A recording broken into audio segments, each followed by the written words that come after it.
શું દાળ ઢોકળી બનાવતી વખતે ઢોકળી છૂટી નથી તૈયાર થતી?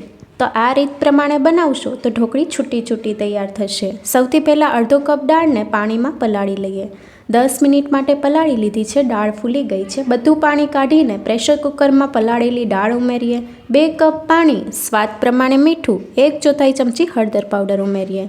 પ્રેશર કુકરનું ઢાંકણ બંધ કરીને મીડિયમ ગેસની ફ્લેમ ઉપર 3 થી 4 વિસલ કરી લઈએ. દાળ બફાઈ છે ત્યાં સુધીમાં ઢોકળીનો લોટ બાંધી લઈએ. 1 કપ ઘઉંનો ઝીણો લોટ, 2 ચમચી ચણાનો લોટ, લાલ મરચું પાવડર, ધાણા જીરું પાવડર, હળદર પાવડર, સ્વાદ પ્રમાણે મીઠું, અડધી ચમચી અજમાને ક્રશ કરીને ઉમેરીએ. મોણ માટે 2 ચમચી તેલ, થોડા કોથમીરના પાન ઉમેરીને બધા મસાલાને મિક્સ કરી લઈએ. જરૂર પ્રમાણે પાણી ઉમેરીને લોટ બાંધી લઈએ. પરોઠાનો લોટ બાંધીએ એ રીતનો લોટ તૈયાર કરી લીધો છે. અડધી ચમચી તેલ ઉમેરીને લોટમાં મિક્સ કરી લઈએ. એકદમ સ્મૂથ લોટ તૈયાર છે. 10 મિનિટ માટે સાઈડમાં મૂકી દઈએ. ત્યાં સુધીમાં દાળ પણ બફાઈ ગઈ છે અને હવે દાળને એકરસ કરવા માટે બ્લેન્ડર ફેરવી દઈએ. ઢોકળી માટેનો લોટ સેટ થઈ ગયો છે. લુવા કરી લઈશું. સૂકા લોટથી કોટ કરીને મીડિયમ થીક રોટલી વણી લેવાની છે અને પીસ કરી લઈએ. આ રીતે બાકીની બધી રોટલી તૈયાર કરીને પીસ કરી લઈશું.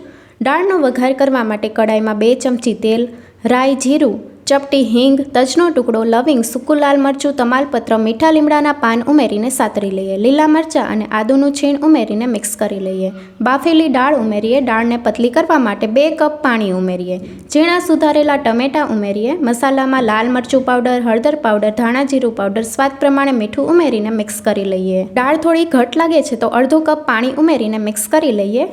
ગુજરાતી દાળ ખાટી મીઠી અને તીખી હોય છે. 2 ચમચી આમલીનો પલ્પ અને 2 મોટી ચમચી ગોળ ઉમેરીને મિક્સ કરી લઈએ.